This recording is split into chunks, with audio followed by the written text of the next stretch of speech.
All right, welcome back to the Hit Factor. This is basically our debut on YouTube, right? Have you put No, we anything already. up? Yeah, I feel like this is deja vu. Last week's was our Uh, debut on YouTube. Oh, last week's Especially, went up on YouTube. Yeah, yeah. You remember like 5 minutes ago when I'm like having to go to YouTube and get the Discord server link? yeah, and you remember like the beginning of last episode Dude, where you were like, "This is gonna be on YouTube." I do remember that now. Okay, dude. Okay, I got a 3-year-old and an 11-month-old. Like, I don't know what day. I don't like what year is it? Like 2019. Like, I don't even know what year it is. Man, I haven't. I mean, have had a pour of whiskey tonight, like 3 hours ago. But man, Uh, that's rough. You All started right, well, drinking at like anyway, 6. this is we're basically pros at this YouTube video thing. This is our second episode to go out on that.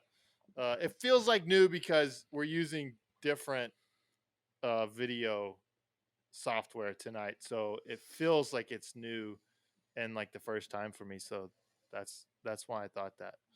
But yeah, yeah. uh, so anyway, Jared, what do you got? I mean, let's get the first things out of the way. What are you drinking tonight?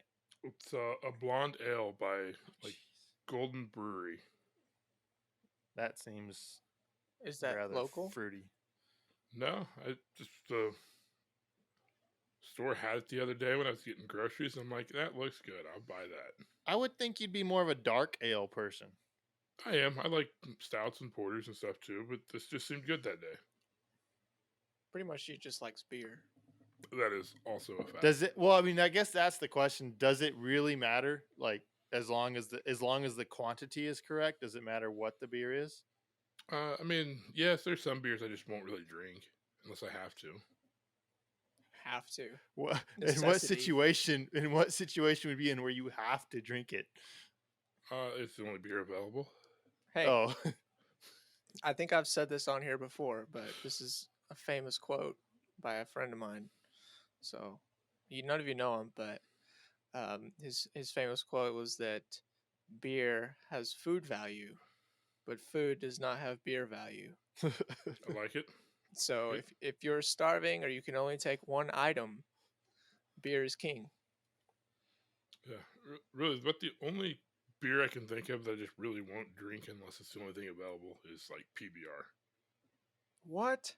It gives me the wicked shits the next day if I drink that. Literally, my Discord profile picture is a can of PBR. I know, that's what reminded me. oh man.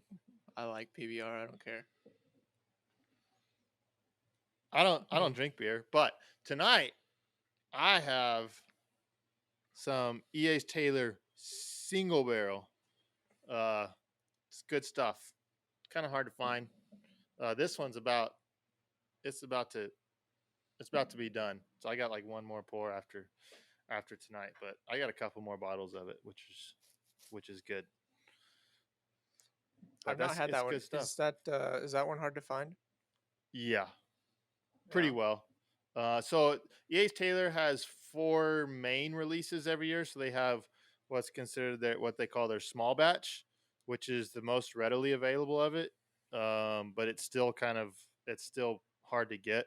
Then there's the single barrel, which is, I mean, it's a single barrel product, so it's not batched at all, and that's really pretty tough to get. I've seen one bottle of it this year, and I bought it. Then they have a rye, an E.H. Taylor rye, which I've never seen one of those in a store. Actually, I have, and then they have a E.H. Taylor barrel proof, which is like I have one of those, and it's like my favorite bottle of any bottle of whiskey that I own. It's at the top. And then they do a yearly release of like just that's new every year. This year, what was this year's? I think it was Warehouse C. It's called Warehouse C or something because that's where they aged it. If I remember right, I can't. It's a different one every year. Like, so it's just, and those are impossible to get. Like you just, Okay. they're virtually impossible. But this one's kind of, it's kind of to get, but like if you just randomly walk in a liquor store, you're not gonna see it unless you're like hunting for it or get really really lucky. Like So they have. I got lucky. I walked into a store. I was snow skiing and earlier this year, and I walked into a liquor store in Crested Butte, Colorado, and there was one sitting on a shelf. They had just put it out like Uh, 10 minutes before I got there, uh, and it was, and I got a good damn. price on it. It was like, oh, that's cool. That was lucky. Nice. Yeah. Well, I'll look for it, but I probably won't see it because we don't seem to get much around here. I would think Ada is going to be a tough place to find much. Yeah. Oklahoma City might. I don't know where they get their, if they're getting their distribution out of Dallas or if they have their own distribution center. Oklahoma City might be decent, but I feel like you're not going to be committed enough to drive to Oklahoma City I did to look find for a stuff. a bottle of that. Was it Kentucky Mist? Was that what it was? Kentucky Spirit. Yeah, that one. Yeah. Did you buy it? Yeah, I did. I have a bottle, Oh, but nice. I'm not drinking it because I'm still supposed to be doing the dry January deal, even though me and my sister killed a bottle of sake the other night. But Yeah, so let's hear about like this whole situation. Like, so what is this dry January thing? And then like you kind of failed on it, and completely failed. But I mean that's it. We're just supposed to not be drinking alcohol for January for kicks and giggles, basically. have you But it was my sister's birthday, and then there's some other life events going on, so we killed a bottle of sake and ate a bunch of sushi the other night. wait, you drank like half of a bottle of sake yourself? Yeah, sake's like not super strong. No, It's like it's wine. not. It's like Yeah. wine. It's like rice wine, I think, isn't it? Yeah. Yeah, but it's Jeff. Yeah. That is true. I mean, I had to walk it off. All right, I had to walk it off. How Don't many get me beers? wrong. How many beers did you drink with the bottle of sake? None. It was just sushi and sake. Yeah, you get hot sake, cold beer, drop the sake in the cold beer, and you chug it. We drank cold sake, but I've had hot sake. I like it.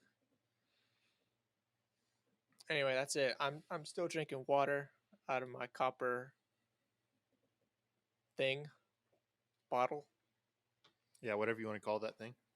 Yeah. Anyway. Also, all right. Hold on. Where did you go to get sushi? Because I don't feel like Ada is a place that should have a That's sushi a legit restaurant. question. Ada has a really good sushi restaurant. Must be how close it is to the ocean. Yes, it is. No, we have a really like crappy like buffet type place, and then that's like a Chinese buffet, and I guess it's not really crappy. It's just not a place I would eat sushi. But then we have like a dedicated like sushi restaurant that is pretty good. What's the population of Ada? Like during the semester, or Sure. It's like 22,000. I wouldn't eat sushi there. It's good, man. We eat there like, I don't know, at least every 3 or 4 weeks, something like that. We have a good sushi place here in Canyon. Our population's like 13,000. That's not including students. That's, if you had WT students, it'd be over that. But ask Ben. Ben's eating there. He says it's good, and Ben likes his sushi. That just seems so iffy to me. Dang, Jeff. Oh. Did you hear that? Did you see that? Yeah, we can hear that. Yeah, we saw and heard that. Are they coming for you? Is that every police officer in Ada? No, I think that was a fire truck and an ambulance. Oh, that's not good. I hope I they're bet all right. there'll be some police cars next, though. Oh, that was that fire truck. That was a fire truck for sure. Oh, good stuff. It's really weird. I live on a country road, it's just like a county maintained road, right? There is freaking sheriffs and ambulances and fire trucks ripping up and down this road all the time. It's weird. I mean, I have a feeling like the drug presence is somewhat high in Ada, not too far off I-40. Like, I think the drug presence is a lot more prevalent, like on the other side of Ada. Like, there's some little towns over there that's what they're known for, just Hmm. drugs. Francis and Sasakwa are the towns. That's Yeah, interesting names. I live on the good side of Ada. I didn't. That's. I mean, it surprises me that there's a good side. There is. This is But the that's- prestigious side. Your old house was not on the good side, was it? Yeah, where was your old house in relation to the good and the bad side? My old house was in like a surprisingly sketchy neighborhood for how close it was to a public school. Like a nice school. Oh yeah. Does But Ada have it- more than one public school? I mean, I guess not. It's the junior high, the Ada Junior High. But it's like a really nice building. Like it used to be the high school. It looks super nice, made out of brick. It kind of looks like a castle in the front. Yeah. A lot of schools are made out of brick. It's pretty common building material in tornado country. Is it? Yes, look around. You'll probably see a lot of brick houses in your neighborhood too. I'm just saying. I've seen a lot of buildings made out of tin. That's also a building material. That was on the bad side of Ada. No, that's the new school. The bigger school is made out of tin. Interesting. I hate Alright. you, Jared. All right, we've got our requisite make fun of poor Jeff. So we have several podcast questions, which is good. Like, are you guys doing any? Have y'all shot at all? Ooh, I did. I did my first training of 2022 yesterday. Me and no, I have And not shot. like, you did your Um, first training, and Apparently, I don't know how to shoot a gun anymore. really, Yeah, the first 2 rounds, I was zeroing my gun and making sure my ammo was good. Chrono for Caribbean Open. I'm going the first weekend of February, Woo. and I was shooting pretty quick. I thought I'd shoot some doubles. Just get used to the gun a little bit. And like the first 2 rounds of the gun were so bad that I just stopped, holstered the gun, took the mag out, and went back and put 2 more rounds on it. And just started over. What I'm Oh my curious, like, what? So okay, so you had your first practice, you did some doubles. Like, what was the problem in doubles, like, that you had to fix? We can't grip. Okay, so just not gripping it with the weekend. Exactly. Not enough weekend tension. That I mean, that I would guess that, like, that's almost anybody that, like, they first come out, like, after their off season or whatever, that they Yeah. like they don't grip the gun hard anymore. Yeah, and I've been shooting like my indoor matches, and it hasn't really been a problem. It just was yesterday in practice, so it was a focus in dry fire today. So you're dry firing. Yeah, I've been dry firing at least 3 or 4 times a week since beginning of January. Oh, okay, that's good. Yeah, nice. Well, my plan is to kind of do that up until Caribbean Open, and then I probably won't actually start training until like April. Until April. Wow. You're not going to train before Ozarks in March? I mean, I'll probably shoot a little bit, but I'm not going to start hitting the season hard yet, no. Man, I'm itching to go, like, shoot I pretty bad. I am too, and if primers were freely available, I'd probably start shooting that early, but I'm just worried about getting enough primers, so I am not going to start that early. Yeah. Yeah, that's gonna be a problem. I don't foresee that going away. I don't either. That's At why the I'm moment. being pretty conservative Yeah, on my shooting.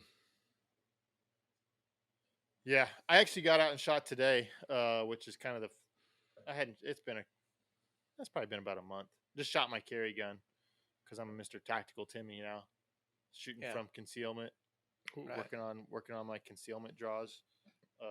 That's kind of been like I don't know, like, when I get a nice day, like, I'll go, and I'm not super busy. If I can get away for like an hour, I'll go shoot. And I've like, I don't know, the last 3 or 4 times I've gone, which that's in the last 3 or 4 months. I'll take my carry gun, and it's actually kind of fun.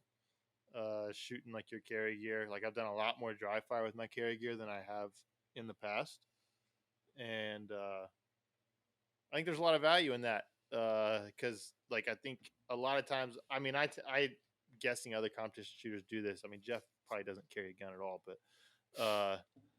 but other competition shooters kind of figure, well, I do enough shooting that like that my shooting skills will kind of take over in a situation if I needed it, like a self defense situation. And I think that's largely true, but probably a little bit of familiarization with drawing your gun from concealment and shooting Yeah. that actual gun because it your competition gun, good chance it has a lighter trigger than your carry gun. Uh, and so like that's I think it's probably a good idea to just to do every once in a while. So I'm gonna try and incorporate more of that in some of my training sessions this year. And I mean I think from a shooting perspective, there's no. I mean my carry gun's a 2011, a commander size 2011 in 9 millimeters. So it's not like I'm going to a totally different platform from what I'm used to. So like for me, the training value is virtually just as good, other than Yeah. the reloads and draw is drastically different. But otherwise, the shooting part is virtually the same. Yeah. Those guns are really light. Those ones that you made. Yeah, Your this one's carry pretty gun. light. I mean, when you put 17 rounds of 38 super in the gun, then it gets heavier. Yeah. But Have you ever weighed it unloaded? Curious. I have, but I don't. I mean, I can do that tomorrow. I don't remember what it weighed. Wondering how it compares to like a G19. Just It's similar gonna size. it's gonna be it's gonna be heavier, but it's gonna be close. Yeah, that's Yeah. what I wondered. If a couple ounces heavier or not. Yeah, because the Glock 9. I mean, you still have a steel frame. This is still a steel frame. I mean, even though the polymer grip, but it still has a steel frame. And I lightened it some, and I tri-topped the slide and took some weight out of the slide, so the slide's not like super heavy. But it's still gonna be a little bit heavier than a Glock, but Yeah. I don't for my carry purposes. Like I don't normally like I'm not carrying 20. I'm not carrying all day every day. Like I don't have like it on in the shop. Uh, like I'm not carrying all day in the shop every day. So it's more of I'm going out. I'm going to church on Sundays, or I'm going out to eat or something like that, or just running to town for something. Going to liquor stores to see if they got some cool bourbon. Like so I'm putting it on for a couple hours at a time. If I was wearing one all day every day, I'd be looking real hard. Close your ears, Jared. At a Sig 365 XL. I don't blame you. Very popular carry pistol. They're awesome. I have I think a 365 for my wife, and the XL will fit me. My brother has an XL. The XL fits me a lot better than so. just the I plain don't. 365. I obviously don't particularly like those really small like pocket pistols like that. No, Because they don't fit me at all. But I think the current leader is probably like a 48 or 43X with the shield mags and those small guns. 15+1, and they're tiny. but it's a Glock. I don't want to shoot a Glock. I don't want to carry a Glock. I don't I blame you. hate Glocks. Glocks are the worst thing ever. I got my 48 from certificate last year. So I currently have a 48. You should get some shield mags for it, so it's 15+1. What are shield mags? It's a company that basically they make a normal metal mag without the polymer coating around it. Oh, 15 okay. rounds. Yeah. Really? Interesting. That is pretty interesting. The only problem is it's a Glock, but you Well, know. You're used to shooting crappy Turkish plastic guns anyway, so what's an Austrian They're crappy still plastic gun? better than a Glock, in my Uh, opinion. Canik actually has a carry gun. I was actually looking at them like it was like a year ago, but they've got a carry gun that actually looks pretty intriguing for like a cheap carry gun. That's almost like a throwaway because it's only like $350, right? Like Like you really don't care if it gets beat up. Is it the one that just looks like the TP9? Yeah, it looks real similar. It's just smaller. Yeah, yeah. It's their like Elite TP9 Elite. I think is what Yeah, it's something called. like that. Yeah. Yeah. This probably Those is look not a cool. shocker, but I actually carry a P10C. Oh, could have fooled me. I figured you would have carried a P10F, honestly. No, I carry P10C with the hitting +2 base bat on it. 17 +1. I think it's sufficient. It's not bad. Okay. 17 cool, rounds cool. and 9mm. You can get a lot done. All right, that's our tactical Timmy side of our show. We've got that addressed. God, Hopefully we won't. God, that was so boring. Hopefully we won't get into that anymore anytime soon, unless a listener has a question about something, and then We are experts on defensive pistol usage. yeah, put a lot of bullets in the bad guy really fast, and you're gonna be like that's your best bet. Okay, so we got some questions on the Discord here in our question thread here. So we're gonna run through some of them. We got some really good ones actually. Some of them are good, and some of them are really good. Some of them I laughed out loud as soon as it popped up. However, we'll start with one that's just like pretty normal. Do you guys set goals for the shooting season? If so, what are your goals and how do you set them? It's a really deep question. I don't have a good answer for it, but we're going to answer it. Who wants to go first? I will. Go. So I generally set goals, but they're based on purely on me and what I'm doing. It'll have nothing to do with like, it won't be like a results goal. It'll be goals for my own shooting, and generally they'll be kind of different levels of a goal. Essentially, I'll have stuff that I can hit earlier and easier, and then ideally like a top goal. Like the most involved in a performance-based goal I would have would be shooting a certain percentage level at like nationals or something. But even then, I don't think that's a good goal for most people to set. I think you're a liar. Dirty liar. You had your goal last year was to beat Jeff at every match y'all shot. Was it? Yeah. Yeah, I clearly did not write that one down. I actually have a whiteboard in my dry fire room that I'll write goals on whenever I actually set them. Does that okay? So if you write your goal on a whiteboard, like, do you feel like that helps motivate you while you're dry firing, or to dry fire more? No, it's a constant reminder because I'll read it every time I go in the dry fire room. Interesting. I don't know if I've ever written my goals out like that, and they're purely written down for me. Like I won't share my goals either. They're for me, my actual goals. You won't share them? Selfish. Nope. You're on a shooting podcast to talk about your shooting, and you won't share your shooting goals? I might share like basis of my goals, but I'm not gonna like take a picture of my whiteboard and post it online or something. Okay, I think Jared needs to take a picture of it and put it on our Discord so that we can all at least let the Discord, like if the people are committed enough to come on, like join our Discord and join our conversation there. Then right now it's a blank whiteboard, so it wouldn't be very interesting. Well, as you add them, you need to post that up. All right. So goals, like I think Jared like does hint on something important. Like there's a lot in goals. Like I think there's like process oriented goals, right? Like I want to get this process done well in my shooting.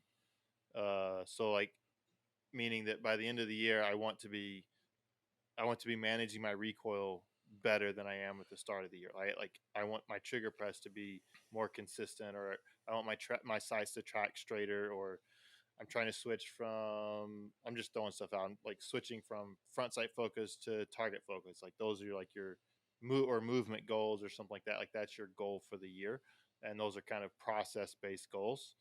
And so I think that's good. Like, I think that kind of feeds in a bit to like Jeff, kind of what like you're looking at doing as far as setting like a training plan for the year. Like in some ways, like if you're going to set a training plan for the year, you have to somewhat set goals of I want to get this stuff better or fix this stuff, because otherwise, if you don't do that, then how do you develop any sort of training plan other than I just want to make sure I work on everything, which is still a goal, right? Like that's still a goal, a process based goal that I just want to be really well rounded, and so I want to make sure that I work on everything kind of equally. And so like I think that's good. In the past, I normally would have a goal of my goals as far as match finishes were almost always based around either nationals or world shoot, either making a world shoot team or whatever my performance was at nationals. As far as the other matches, I kind of didn't care if I did all that well at them as long as I did at nationals. Um, Yeah. and usually, like I mean, my goal at nationals was always I want to get into top 25. I want to get into the top 95%. I want to be within 5% of the winner, because if you're in that 95%, then you've got a chance to win. Now you may come out, and if you're 5% back with two stages left, no, you're not in it. But if you're within 5% on the last day, like you have a you're in that match at that point. And so that was kind of always my goal, is to get in that 95 percentile. I like it. Yeah, I would take 95%. Me too. Yeah. Okay. Jeff, do you set goals? How do you set them? I mean, kinda. I don't. I don't have a great answer for this one, guys. Like, I pick things that I want to make better for the last 18 months or so. Like, my main focus has been recoil management. I'm sort of obsessed with it right now. I was obsessed with it at the end of last season, and I'm still going to come into this season working on it. I know in the past, as far as like picking some people have asked, like, do you pick somebody to chase or try to beat? And I've kind of said no on that. But then when I really started thinking about it, I'm like, I kind of actually do that. I I thought you pick said in the somebody. past that you do that like all the time. I mean, I have said that I did it, and then someone asked, like, who do you pick? And I submitted that question, and then we're like, you don't really pick somebody. It's just, and then I got to thinking about it, and I was like, yeah, but I kind of do. I really pick somebody. Like, I want to beat this person, kind of deal. Yeah, so I do. If I said I So didn't, I lied. Uh, so do you have a person for 2022? I have a person I'm chasing. Uh, it's hard for me to say that I want to beat them because Well, you got to hear it it. You can't. it just You're gonna have to seems say it now. it just seems so unreasonable. Uh, You're gonna beat Jacob Hetherington. no, it was actually Nils. Nils was my Oh, it's because he shoots the canic, so you want to beat him? no, that wasn't it. So what it all kind of based off of was the first match I shot production in with the Walther Area 4, I think 2 years ago. Yeah, Yeah, yeah. It was 2 yeah, years that ago. match. That was like 6 or 7% off of Nils at that match, I think. Uh, and I like that was my very first time shooting production, and I'd only been shooting the gun for like 2 weeks, and I was like, dude, if I can shoot that close, I can't be that far from like actually doing well against him. So since that day, obviously I've finished much worse against him since that match. But uh, that's kind of been my goal. It's like I can't be that far from being able to compete with the guy. I don't think you're wrong, but that does bring up a good point though on setting your goals purely based on like performance compared to somebody else, because you have absolutely zero control over their performance. And at the end of the day, the percentage you shoot of somebody at a match is the percentage you're able to shoot at them on that day at that match. Like, as Yeah, different matches can certainly change stuff. That's why I think it's earlier when I said it's not a good idea to set your goals necessarily on like I want to shoot this percentage at this match.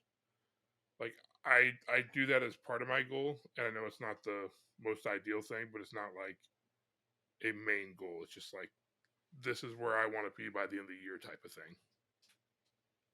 Yeah, but this is also a competition. Like that, like the point Absolutely. of it is to beat those people. So like I don't think I, it's bad to have a I don't goal disagree. of beating people.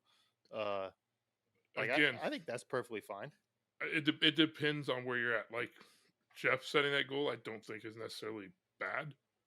But if you're in like C class, setting your goal to shoot like some super high percentage or just even a small percentage increase is not necessarily good. If you're shooting 60% and you're in C class right now, wanting to shoot 65% in area match is probably not setting your goal correctly, because there's enough variance in your abilities that it could just happen. So I don't think it's a good idea to set goals based on that. I just Yeah, disagree. I mean, yeah, I see what you're saying. However, I kind of also disagree because I feel like you can almost come up with like in any scenario you could come up with a reason like not to set that goal. Like well this variable, this variable, this variable, No, so none of those goals are good A- goals. and you set goals that will get you that goal, but you focus on the process of it, not the result. Well, So if now you're talking about like goals to get you to your goal. Like no, that's a whole but process I'm from saying goal setting. you got to be cautious on setting that goal. If you're, like I just said there, if you are C class and your goal is 65% in area match, just because you hit that doesn't necessarily mean you've gotten much better at shooting. You know, if that's your only goal and that's what you're trying to work for, then you might hit it just because somebody had a little off day, or the match was lightly attended or something, or Right. the But division you're shooting is lightly attended. yeah, but Where who cares? Like if you hit that goal, bam, now you got motivation because you hit that goal, even if it was by accident. well, I mean, part of being good at shooting is being realistic on where you're at and what you're doing too. So if you're getting a false sense of security in your goals, you're going to be No, so disappointed when you show up next year. You're a man, shit stick, Jared. I disagree with Jared so hard on this. Like, if you set a goal and that motivates you to like want to practice and that gets you excited about going to the match to try to meet that goal, and then if you meet that goal and that makes you excited and you're like more excited about shooting because you met that goal, regardless of who shot it or how they shot it, or if it was crappy weather, you had shot in good weather and they shot in bad weather. If you're happy that you made that goal, like good on you. That's it's like golf. It's like going I, out to play golf. Like I've never broken. I've like if you like a hypothetical golf. I've never broken 80, and I go out to a course and yes, I shot a 79 today. Well, there was no wind and the pin plays are easy, so this one doesn't count. I'll just have to throw. I'll just have to shred this scorecard. I'll have to try next I time. never This said one you couldn't be doesn't count. happy. I never said you couldn't be happy with it. I said I think it's a bad idea to set your goals based on that, because it's easy to get a false sense of where you're at and where you're growing. What is Like bad about setting a goal that makes you excited to train and get better? I didn't say it couldn't excite you and get you training, but if your goal is just to shoot this percentage, you might not be getting any better, and you think you hit it, and what you're doing is not working. I'm saying your goals need to be more on the process side of things. Like where Jeff said that he's working on recoil control. Him getting better at specific skills is what's going to result in him hitting his big goal there that he wants. And at his level, I don't think a goal like that's necessarily a problem. But if But you're having a performance based goal is not exclusionary to having a process based goal. You can have them both at the same time. I didn't say it was. I just said I don't think it's necessarily the best idea for most people to set their I goal see that way. Jared's just he's digging a hole now. He made his No, statement and now he's digging a hole. I stick with it. Take Jeff's like example of area for it. Like I don't know if he had a. I don't think Jeff had any sort of expectations going into that match No. of where he would place against Nils, if I remember correctly. 'Cause I remember the match. Like I mean, it's like if Jeff walked away from that match and said, "Well, my best shooting versus Nils' best shooting, I'm only 6% back of him, and I've only been 2 weeks into this production gun," then like Jeff, like he may walk away from the match with unrealistic expectations of what his shooting, where he's at in his shooting. But that doesn't mean, like, say he had a goal of, I want to finish better than 90% of nails at this match, which I actually think maybe was a goal. Like, I think you said you wanted to be better than 90%. If I remember right, I think there was a goal going into that. But we all know Probably. how my memory is. So, like, we probably shouldn't trust that at all. And I probably should never even try to say something off of memory like that. Hey, are we gonna But put this on YouTube? We gonna put this on YouTube? I don't know. Is I thought so. Maybe. Uh, but anyway, but how you evaluate your goals and how you assess, like, your when you walk away from making that accomplishment, yeah, you can be unrealistic in how you in your evaluation of it, but that doesn't mean that your goal was invalidated, that you wanted to shoot this percentage at an area match. Again, I never said it was invalidated. I said I don't think it's the best way for most people to set goals. Okay.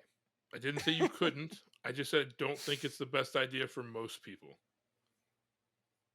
Fair I enough. just disagree, That's fair. but I That's think we're at fair. an impasse. Jeremy, that's what he believes. That's what I know he That's does. what he believes. Okay. Anyway, so back to me. Um, yeah. So I do kind of like pick a person, and it kind of motivates me, like that. I want to chase that person down, right? Um, so that's still kind of my goal. Like, yeah, like Jeremy said, I want to be 95%. I want to be in the running. Man, it feels good to be in the running. It really feels good when you're in the running with some great shooters and you're like, dude, I could do so good at this match. There's so much pressure. It's just amazing. So, yeah, I want to get to that level in production. That's kind of my I want to be at the top, but there's a lot going on. A lot going on, which is like not much primers and all that crap, but we're still gonna try to make it happen. So, I mean, I think um, everybody's going to be kind of hurting from that standpoint this year. It's actually like yeah, everybody's like coming back to Jeff's. It's like Jeff's like, yes, you're in my playground now. right, Oh, yeah. you suckers Everybody's gotta. yeah, Y'all are all yeah, used to shooting all the Oh, time. Now y'all got to come deal with what I deal with. yeah. They're all gonna shoot about the same amount as me now. well, it's like I don't know That'll what be you did, interesting. Jeremy. I don't know what you did last year, but like I didn't shoot as much last year as I normally would to conserve primers for this year because I was afraid they wouldn't be available yet. And like shooting a reasonable amount this year, I'm not gonna have any components for next year. No, like Yeah, yeah, I will burn through what I've got this year. I have more bullets in the garage than I have primers. I think I have like 25,000 bullets in the garage. So, and I'm not gonna pay $100 1,000 for primers. No. Like I can't afford to buy 50,000 primers a year at that. I would pay $100 for 1,000, but I'm not gonna shoot 50,000. But if I could buy But like 800 or yeah, $800 worth, like I'd do I that. thought you were going to say like 800 primers. Yeah. Okay, yeah, that's a big outlay, Jeff. and I don't mean that I'm gonna shoot 50,000. Just I generally try to always buy a lot at one time because it cuts down your hazmat fees and everything.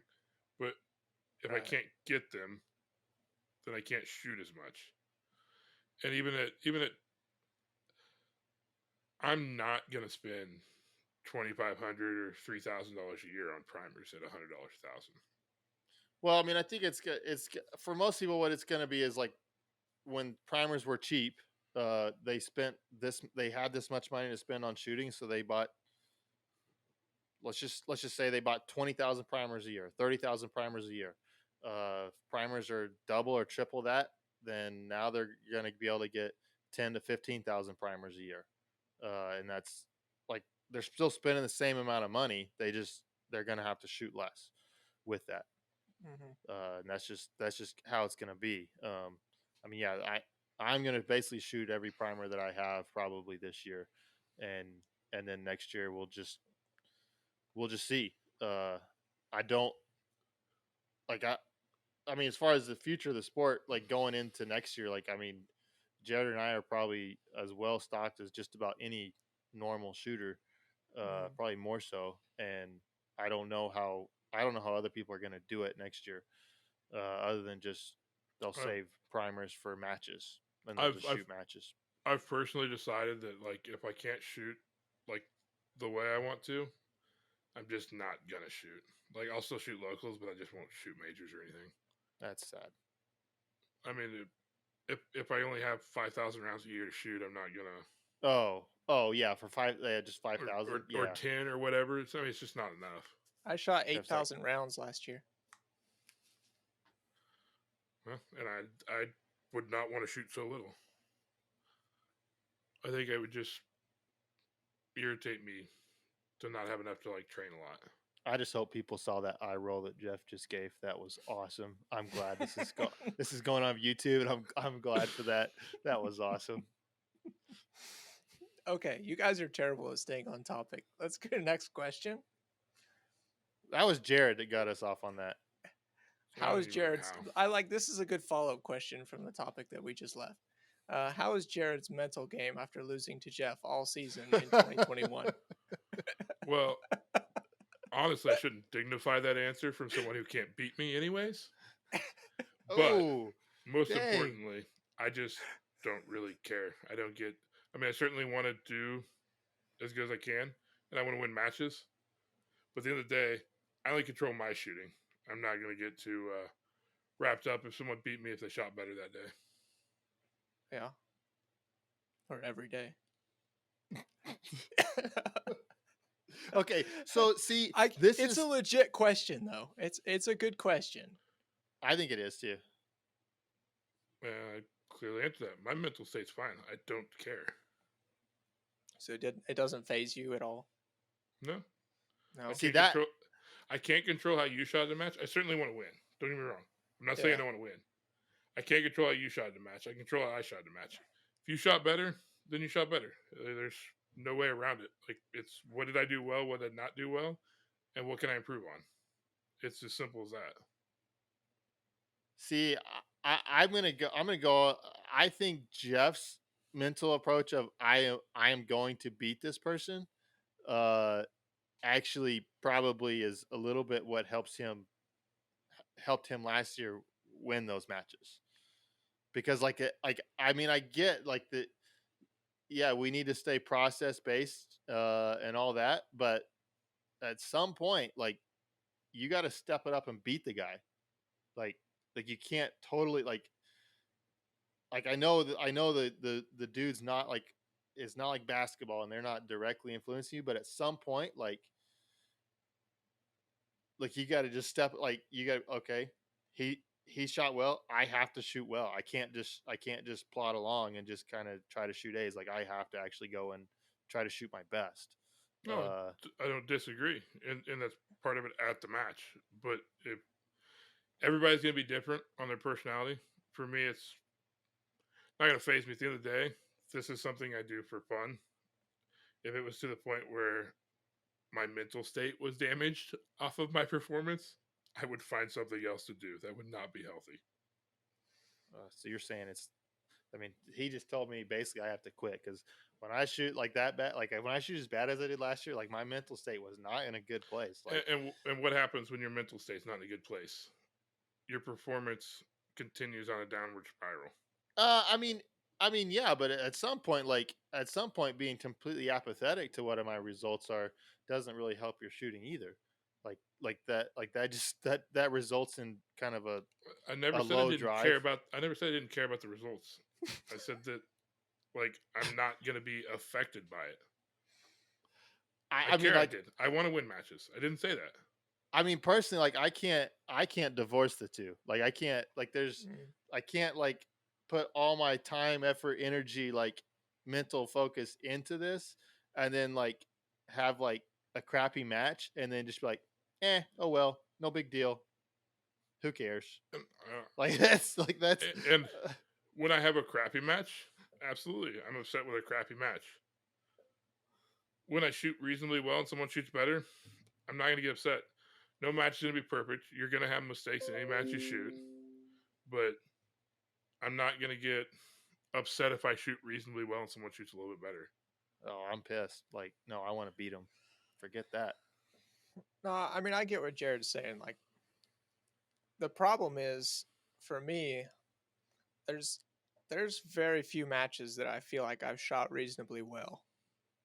Um, so it's like I shoot a match, I get beat, and I never really feel like, oh, I shot good and they beat me.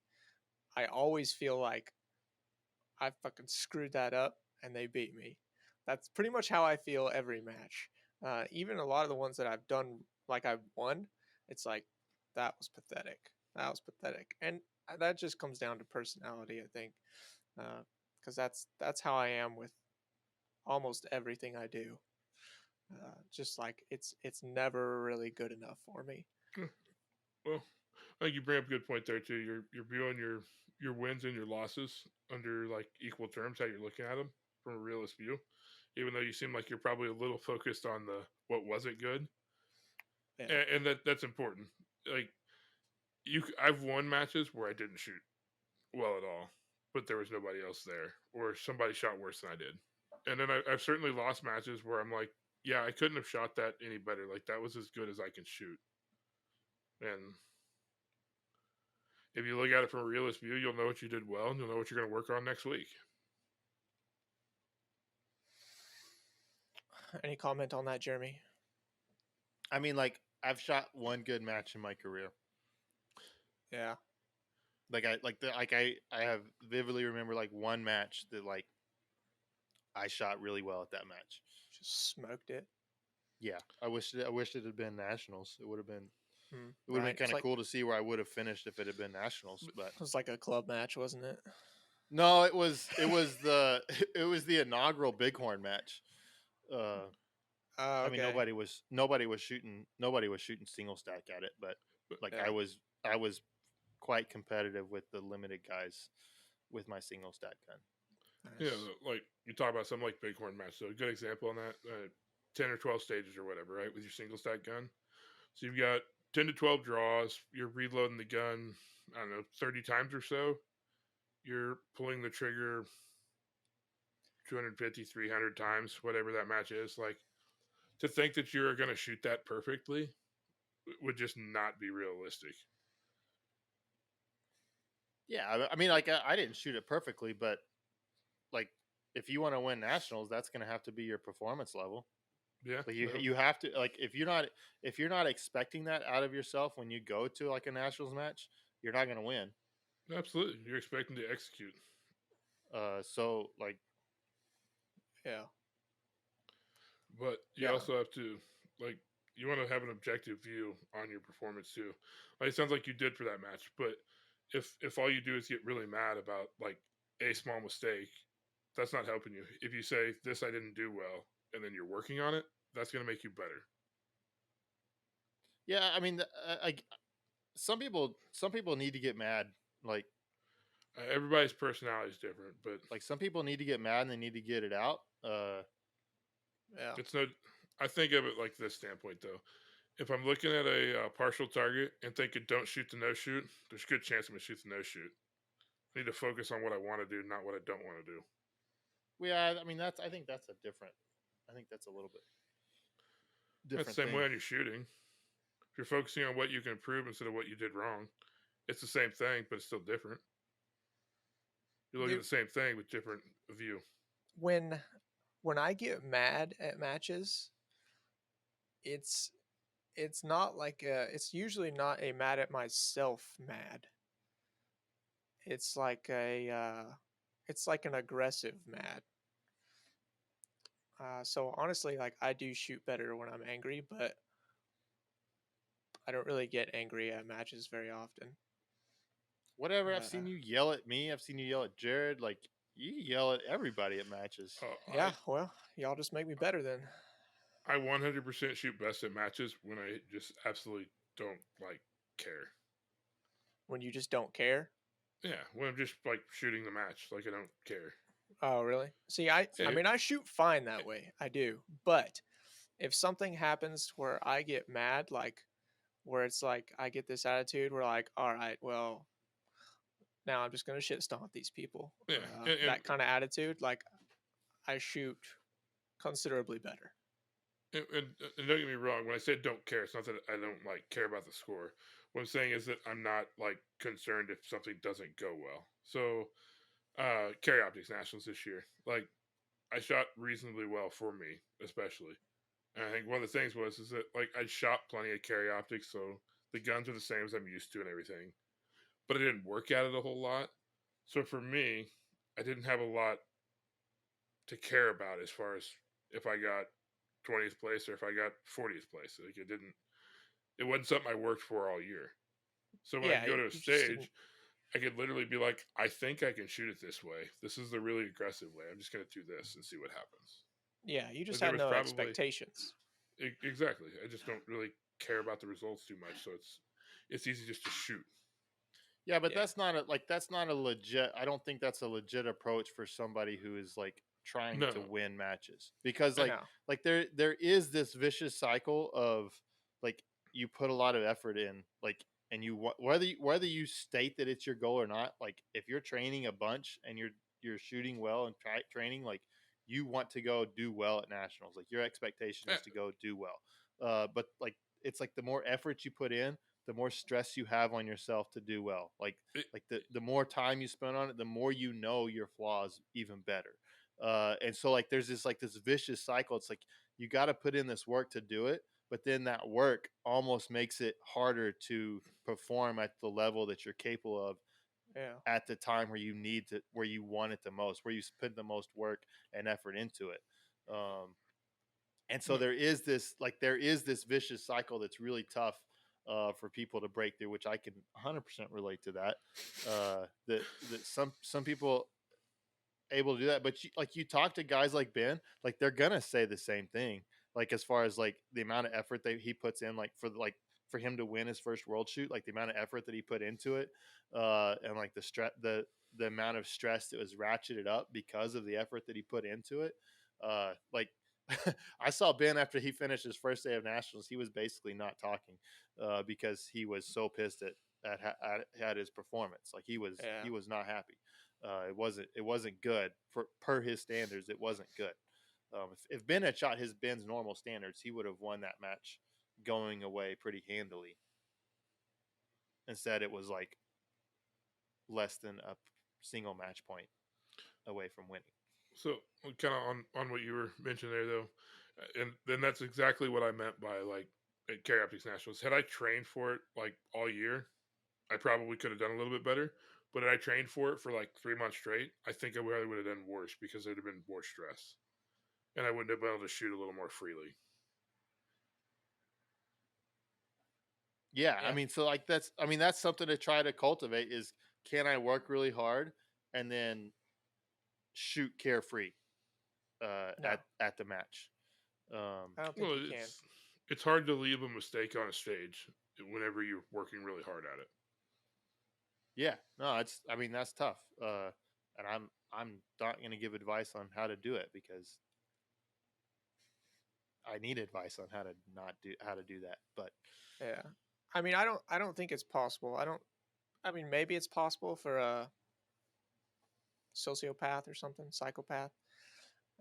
But yeah, I mean, like Jeremy was saying, the more effort you put in, like the more difficult it is. You know, yeah, Hmm. that's just kind of how it goes. The more difficult it is to handle the emotions, with the more effort that you put in. You would kind of think it would be the opposite. Like, man, I'm gonna put in all the work so that on that day I'm ready. But it's like you put in all the work and it just builds and builds and builds, and then it's like the pressure hammer drops on you on that day. Like that's what happens. And I think you talk to anybody at the top and you'll get the same answer. well, look at like this may not be totally fair, but I mean, look at Mason Lane. Like his two national titles are unlimited, which I think like the only matches he has shot in limited have been nationals. I don't know if he even shot like an area match in limited. I could be wrong. He may have, but I don't like think he has. his I think main he's only division, shot nationals in limited. yeah, his main division has always been production and mostly production and a little bit of CO, right? Uh, and yet his nationals wins are unlimited.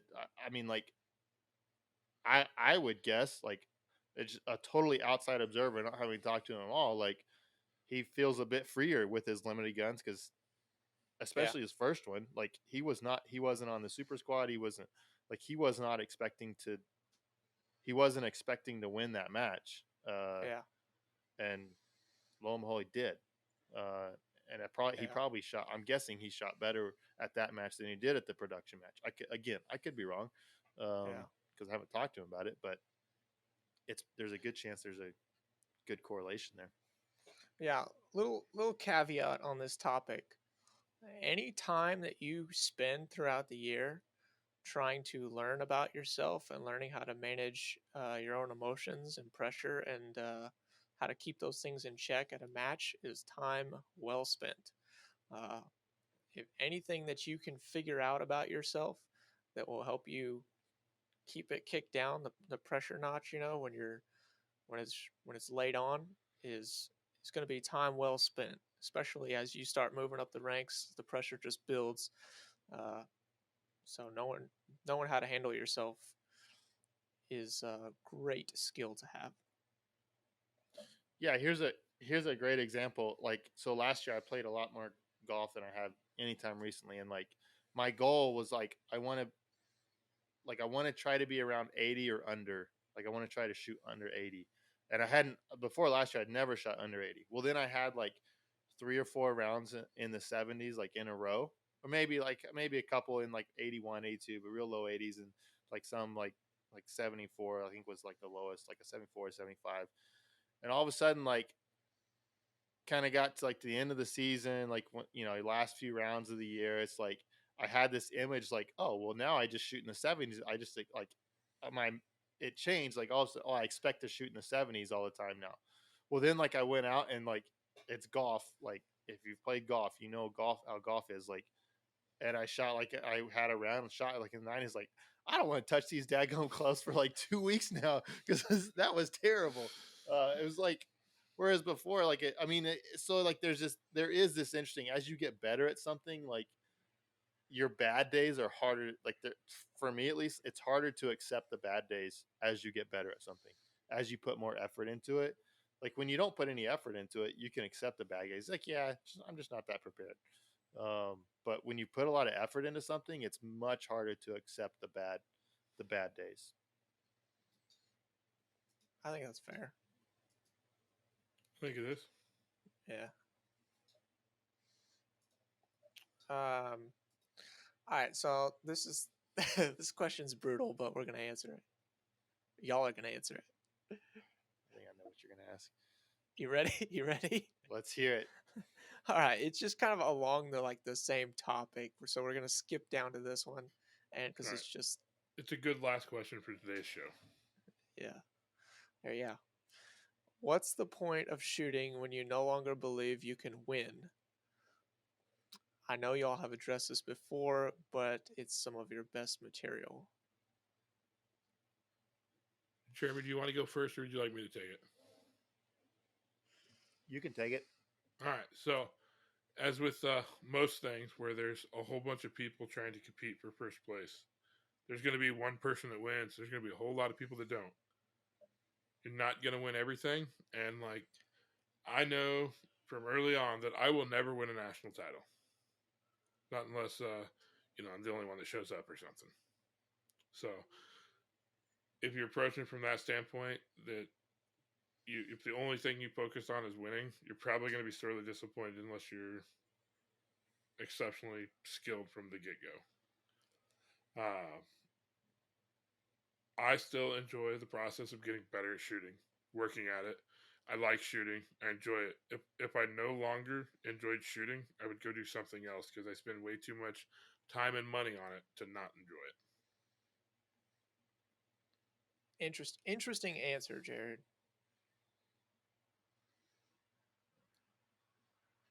So the guy actually called Jared and I out. Jeff left it out. Said less for Jeff and more for Jared and Jeremy, that we don't believe that we can win. I don't know. I don't know if I ever said that I believed I couldn't win anymore. Maybe dude, the state that you were in at the end of last season or whatever that was. It was after you tried to kill me with COVID at Area 3. That pretty much ended my season at that point. Oh my gosh, dude. No, it was No, after nationals, wasn't it? I mean, well, yeah. I mean, I didn't make it to Yeah. limited nationals, but just single stack nationals. It was Yeah. like, yeah, I'm kind of done. No, okay. I mean that that was the least prepared I've ever been going into a nationals. Like, I mean, I was very underprepared. I had a kid born in February. Nationals was in what, first weekend of May? Was it? Way too early. Way Yeah. too early. It's the same time again this year, but I mean, I am not used to training that few rounds, and so like that, like trying to train like that, I was not prepared, and that kind of, I mean, for me, that's my biggest match of the year, and it was an absolute dumpster fire. Like, it was embarrassingly bad, uh, and so like that kind of set my entire year on a trajectory of like, well, this is like, it was almost like the year was trashed from the very get go, because that's the match that I cared the most about, right?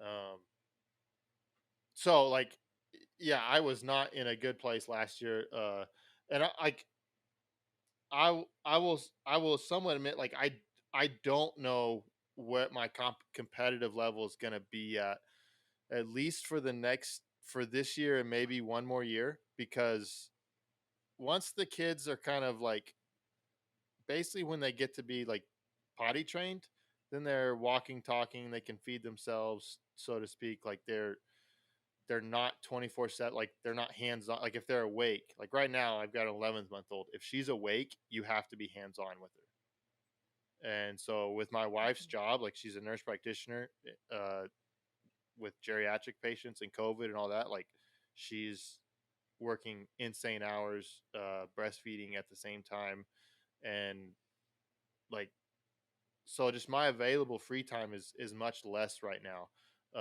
and so I somewhat do have to temper my expectations for my shooting with that. I think this year, as the year progresses and gets later in the year, like, things are gonna get a little bit easier from that standpoint. Just like, there'll be a little bit more, um, and that's kind of a lot of rambling. That's not really answering this guy's question. Like, what do you do if you don't feel like you're competitive?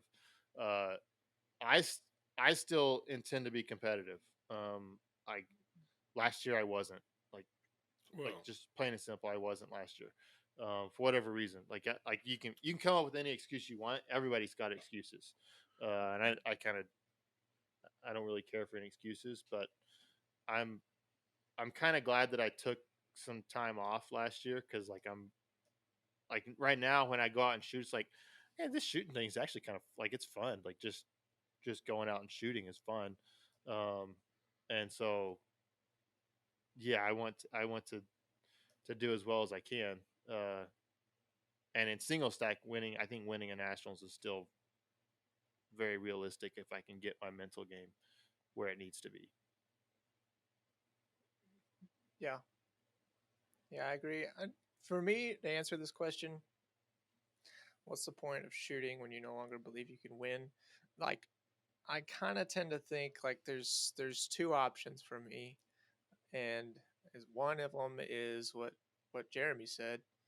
Um, you just like you don't get to that. Like, I still believe I can win. Like, that's the attitude.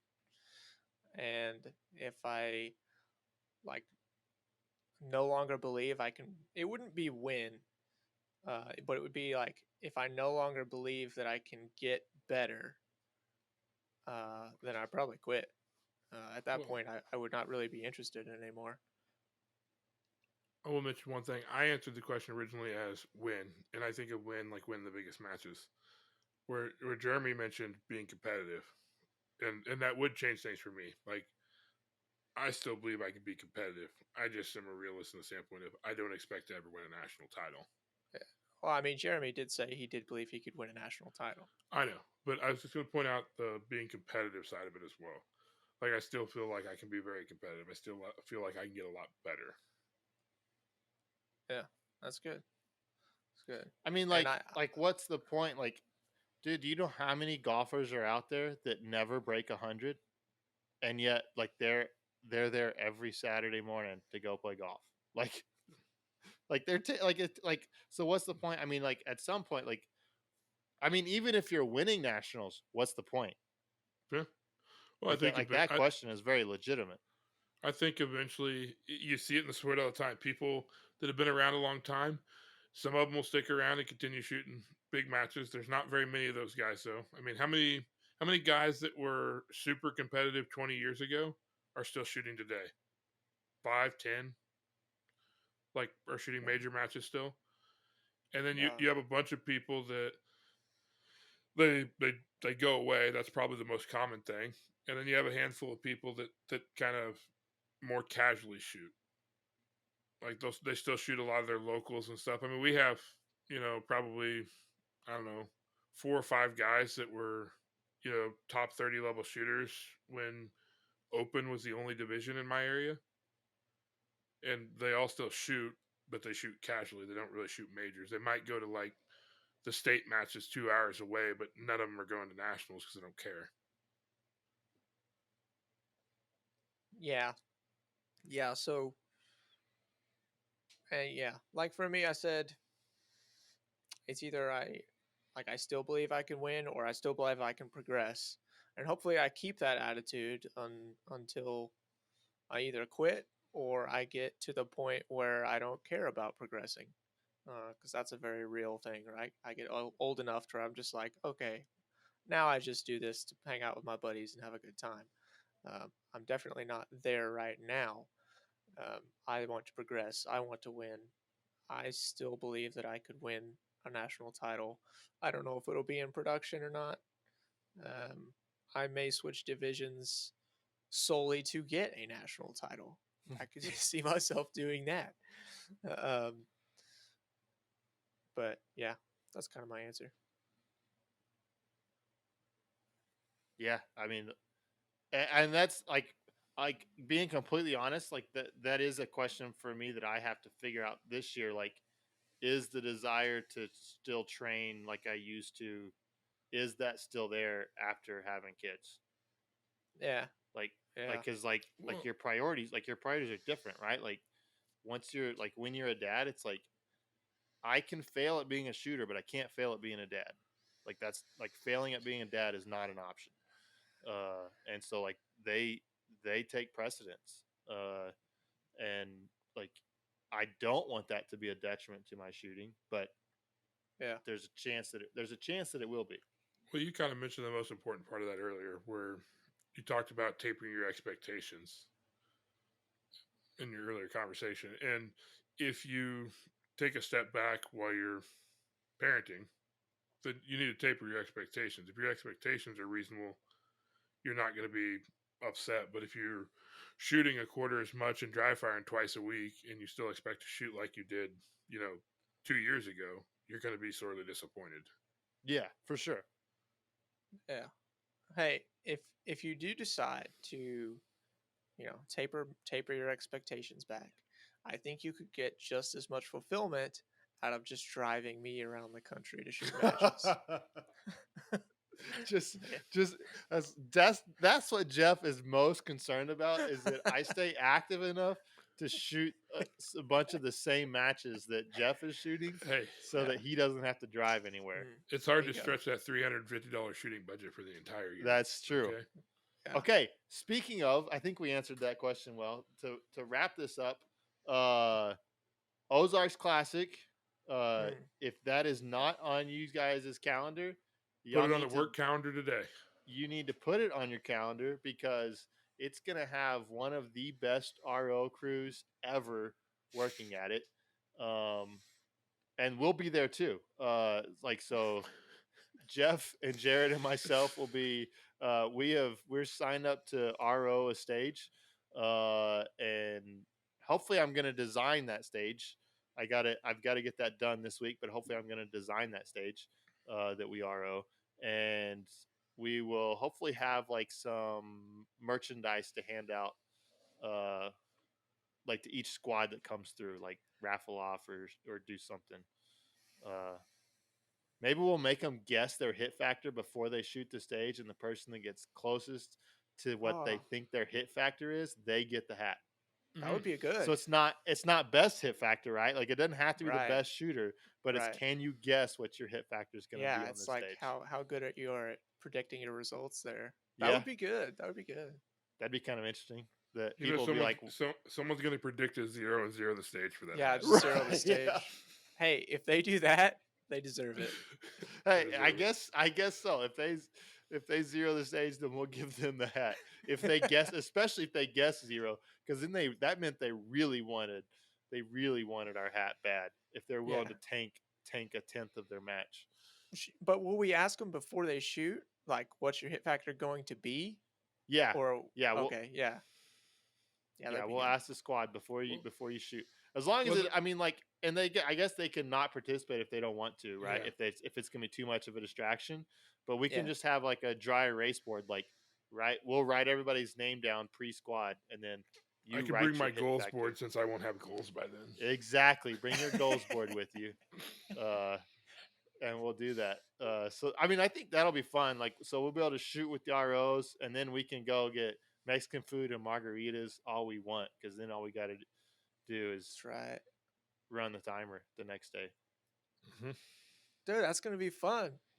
I'm actually kind of looking forward to it because I want to give back to the sport a little Exactly.